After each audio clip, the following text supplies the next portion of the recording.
and welcome to the annual general meeting for Oak Tree Retirement Village, Boolaroo. My name is Nick, and I am one of the financial accountants that look after the villages here at Oak Tree. As noted in the AGM packs previously provided to you, due to the impact of COVID-19 and the various travel restrictions, we've had to deliver the AGM for FY21 through video. The format of this recording will be the same as one delivered in person, and we will be following the agenda that was outlined in the notice of meeting previously delivered to you. Prior to working through the agenda, we will go over the annual meeting guidance, which provides a refresher of the different types of funds. So if you're following along, this is Annexure 1. So the first account is the village account, and the residents fund this through the recurrent charge. And this covers all village expenses such as rates, water, wages, electricity, insurance, gardening, and community centre amenities. This also covers the quantity surveyor report, which provides guidance over 10 years, site visits every 3 years, and an alternating report updated every 2 years. Capital Works Fund. This is also covered through the recurrent charge and covers all the preventative and ad hoc maintenance activities in the village. It essentially acts like a sinking fund in a body corporate. Examples of this include gate repairs, oven repairs, termite pest control, garden mulching, and painting. Lastly, capital replacement. Oak Tree funds the replacement of all capital items in the village as per the legislation. So moving through to point 1 on the agenda, the overs and unders of the budget. So just to note that the auditors in the current year were BDO, and they believe that as of the 30th of June 2021, that the accounts are fairly stated. So noting that the village came in 14,952 over budget, and this is due to the following.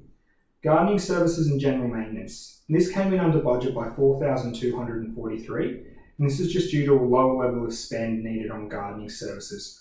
When we do the budget for this, we forecasted a higher number of hours per week, and this did not eventuate. Moving through to motor vehicle expenses. Motor vehicle expenses include the bus lease, registration, fuel, and all other running costs. So this came in under budget by 3,264, and this was due to the lack of allocation to village manager time for driving the bus, as well as less day-to-day running costs owing to COVID restrictions.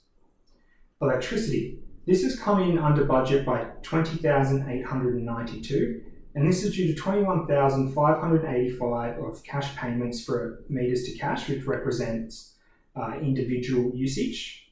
And also additional credits have resulted from the solar panels, resulting in a feed-in credit, and this was worth roughly $4,500 to the village in the current year. Moving through to insurance, so the spend here came in at $13,582 over budget. And so just to note that this is a cost that Oak Tree cannot control. Each year at renewal time, Oak Tree will test the market and go to a number of underwriters in an attempt to get the most competitively priced insurance while still maintaining the required level of cover. We've been seeing these costs rise across the board, and work has been done at an industry level to help stem the rise of these costs. Moving through to occupancy costs, so these are $15,899 over budget, and this is due to the following. Firstly, a higher number of occupancy.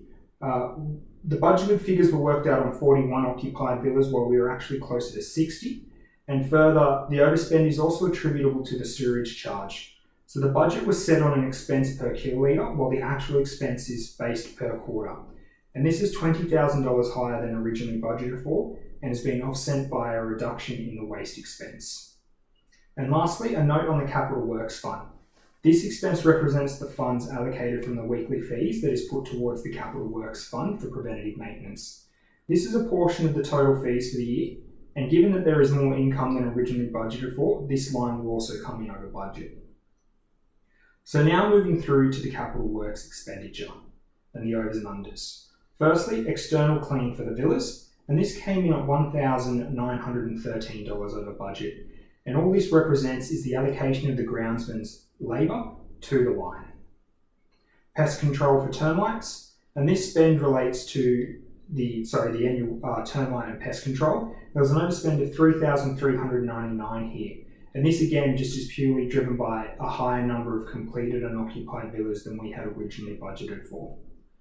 And lastly, pressure clean. So the pressure clean came in at $2,267. And as with the external clean of the villas, this is just the allocation of the groundsman's labour and resulting wage.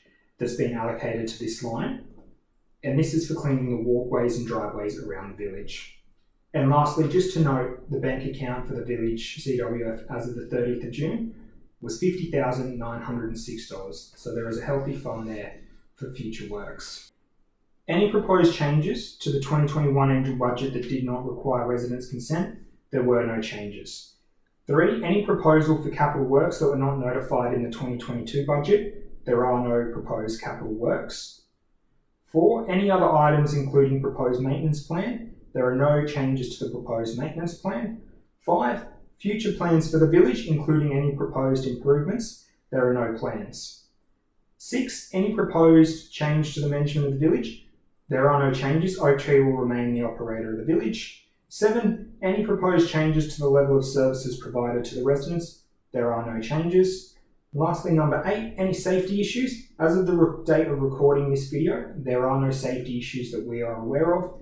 And 9, we have question time for queries lodged in advance. As of the recording of this video, there have been no queries lodged in advance. However, what you are invited to do is, if you do have any questions following this AGM and a review of the AGM pack, please submit your questions in writing to the village manager, who will forward them to Finance.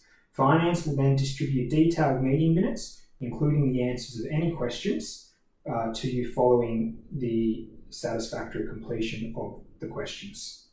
Thank you for attending the Boolaroo AGM meeting for 2021.